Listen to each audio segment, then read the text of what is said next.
Friends, welcome to win kitchen. நாம் இன்றைக்கி ஒரு லஞ்ச் காம்போ பார்க்கலாம். Jeera rice with mushroom gravy.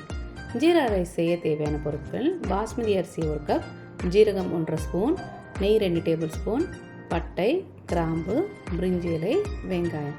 முதல்ல நம்ம குக்கரை ஸ்டவ்வில் வச்சுக்கலாம். குக்கர் சூடானதுக்கப்புறம் 2 டேபிள் ஸ்பூன் நெய் சேர்த்துக்கலாம். கொஞ்சம் நெய் ஹீட் ஆனதுக்கப்புறம் பட்டை, கிராம்பு, 1 ஸ்பூன் ஜீரகம், பிரிஞ்சி இலை இதெல்லாம் சேர்த்து லைட்டாக ஃப்ரை பண்ணிக்குவோம்.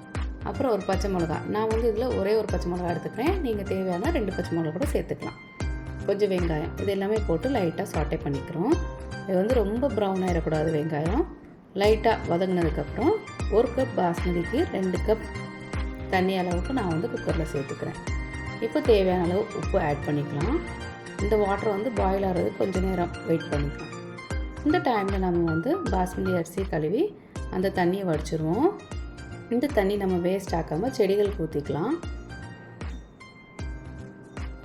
இப்போ தண்ணி பாயில் ஆனதுக்கப்புறம் அரிசியை சேர்த்துக்கலாம்.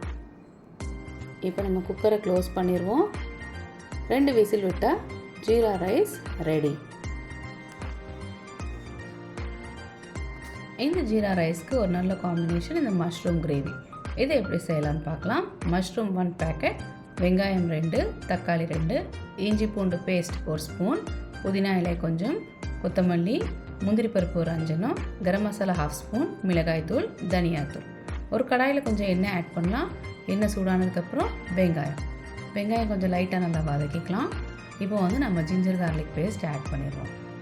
அதுக்கடுத்தது நம்ம வெங்காயம் ஜிஞ்சர் கார்லிக் பேஸ்ட் நல்லா வதங்கினதுக்கப்புறம் தக்காளி ஆட் பண்ணிக்கிறோம். இந்த தக்காளியை நல்லா குக் பண்ணிடுறோம். இப்போ புதினா, ஒரு முந்திரி பருப்பு ஒரு 5 எடுத்து நல்லா வதக்கிக்கலாம். இப்போ சில்லி பவுடர், கரம் மசாலா பொடி, தனியா பொடி இது எல்லாமே ஆட் பண்ணி நல்லா வதக்கிக்கலாம். இந்த வதக்கின இந்த பொருளை கொஞ்சம் நல்லா ஆறுனதுக்கப்புறம் மிக்சியில் பேஸ்ட் ஆக்கிக்கிறோம். இப்போ கடாயில் கொஞ்சம் எண்ணெய் வச்சுக்கலாம். இதில் பட்டை, கிராம்பு, சோம்பு, பிரியாணி இலை இது எல்லாமே போட்டு லைட்டாக ஃப்ரை பண்ணிக்கிறோம். இப்போ மஷ்ரூம்ஸ் ஆட் பண்ணிக்கலாம். நல்லா க்ளீன் பண்ணிக்கணும். மஷ்ரூம் ஆட் பண்ணி நல்லா வதக்கிக்கலாம். மஷ்ரூம்ஸ் நல்லா குக் ஆனதுக்கப்புறம் நாம் இந்த பேஸ்ட் ஆட் பண்ணிடுறோம். இந்த பேஸ்ட்டு நல்லா வதக்கிட்டு மஷ்ரூமோடு நல்லா மிக்ஸ் பண்ணிடணும். தேவைக்கேற்ப தண்ணி ஊற்றி அந்த கன்சிஸ்டன்சியை நம்ம அட்ஜஸ்ட் பண்ணிக்கிறோம். தேவையான கொஞ்சம் உப்பு ஆட் பண்ணிக்கிறோம். அப்புறம் தண்ணி ஊற்றி நாம் இந்த கிரேவி கொத்தமல்லி, புதினா இலை 2 போட்டு நாம் இந்த கிரேவியை ஒரு 10 மினிட்ஸ் க்ளோஸ் பண்ணி வச்சுருவோம். அப்புறம் இந்த கிரேவி ரெடி ஆயிரும். இது ஜீரா ரைஸ்க்கு ஒரு நல்ல காம்பினேஷன். இது ட்ரை பண்ணி பாருங்கள் friends. Meet you all in the next video. Bye.